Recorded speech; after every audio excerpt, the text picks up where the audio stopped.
Salut chers amis en Jésus-Christ, bienvenue au jeudi de la troisième semaine du carême. Nous méditons autour du thème l'obstination, la porte d'entrée au blasphème. Nous lisons de la prophétie de Jérémie au chapitre 7, versets 23 à 28, Psaume 95. Et l'évangile selon Saint Luc au chapitre 11, verset 14 à 23. Nous écoutons deux citations venant du pape François et Percy Bysshe Shelley. La première partie vient du pape François et le reste vient de Shelley. Dire qu'on peut tuer au nom de Dieu est un blasphème, dit le pape François. Et Shelley dit, l'obscénité, qui est toujours un blasphème contre la beauté divine de la vie, est un monstre auquel la corruption de la société produit toujours une nourriture nouvelle qu'elle dévore en secret. Jérémie, le prophète de malheur, commence sa mission de parler à des gens que Dieu connaissait bien, qui ne l'écouteront pas. Pourtant, Dieu insiste que Jérémie leur parle. Avec Jérémie, nous pouvons comprendre combien il est douloureux d'être un bon professeur, un bon enseignant, mais qui a des élèves têtus et pas intelligents. Vous pouvez au mieux rester dans une mission et déployer un maximum d'efforts, mais ne voir aucun résultat.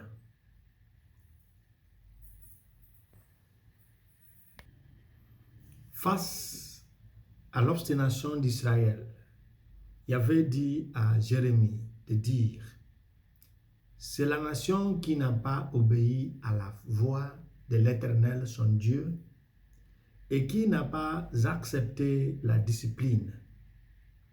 La vérité a péri. Il est coupé de leurs lèvres. Nous vivons à une époque où de nombreuses personnes ont perdu leur capacité à identifier la vérité ou à discerner, voire faire la distinction entre la vérité et le mensonge. Et tout comme à l'époque de Jérémie, en rejetant la vérité de Dieu, beaucoup se sont livrés au mensonge et à la fausseté et appellent désormais le mal le bien et le bien le mal, comme l'écrit Isaïe au chapitre 5, verset 20. Par conséquent, la recherche de la vérité a été reprise pour une culture qui estime que les opinions erronées, cachées comme des faits, sont plus importantes que la vérité. Les gens sont témoins de la facilité avec laquelle la vérité peut être déformée, manipulée ou voire supprimée par des politiciens, des historiens, les scientifiques, les médias, même les autorités religieuses. En ce faisant, la vérité a disparu et a été coupée de leur bouche. Ce qui s'est passé entre Jésus et certains des auditeurs, ces auditeurs dans l'évangile d'aujourd'hui expliquent ce point que nous venons d'évoquer. C'est que la tendance des hommes à déformer la vérité. Le miracle de Jésus, le miracle qui consiste à guérir un homme muet, a été considéré comme étant l'auteur ou réalisé par la force de Belzéboul, le prince des démons. Ici, il s'agissait d'accuser Jésus parce qu'il ne partageait pas son idée et il ne l'aime pas. De ce péché de blasphème, que ce que Dieu, la main de Dieu a réalisé, a été fait par un démon.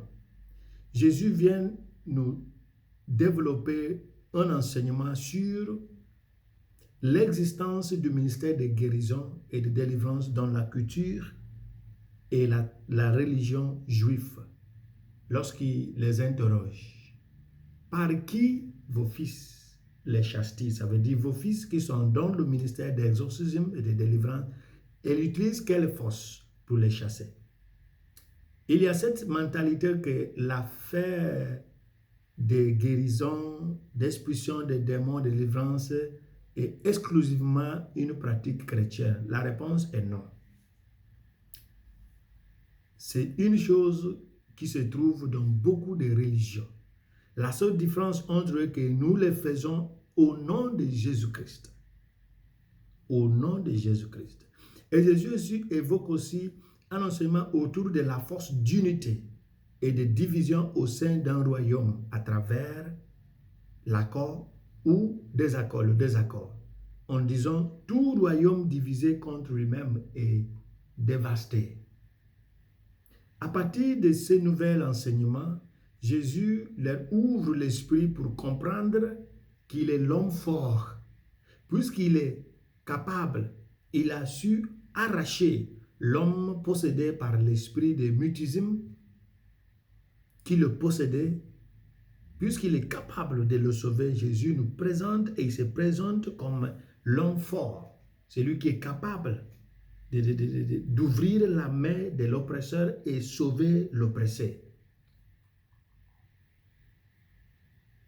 Et c'est pourquoi il nous invite à une foi sans défaille. Nous n'avons pas de loi sur le blasphème de nos jours. Mais cette liberté s'accompagne de la responsabilité qui devrait toujours accompagner l'exercice de la liberté d'expression. La vérité, la courtoisie et la conscience de l'impact. C'est le dernier d'entre eux qui est si négligé par tant de comédies modernes. C'est la parole de Anne Widdecombe. En regardant ce qui se passe, beaucoup se sont abonnés au blasphème à travers la comédie. Beaucoup jouent maintenant avec les choses sacrées parce qu'il n'y a pas de loi sur le blasphème. Mais celui qui s'exprime à travers la loi de liberté d'expression doit être aussi conscient de la conséquence de ces expressions. Dieu a réalisé quelque chose de merveille et les hommes ont dit que c'est par la force des démons.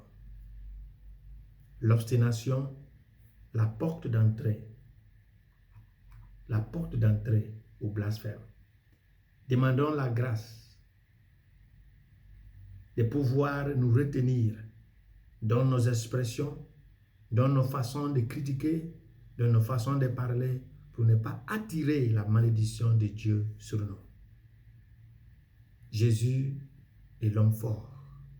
C'est lui qui est capable de nous sauver de toute emprise du mal et des ténèbres. Qui nous bénisse le Père, le Fils et le Saint-Esprit. Amen.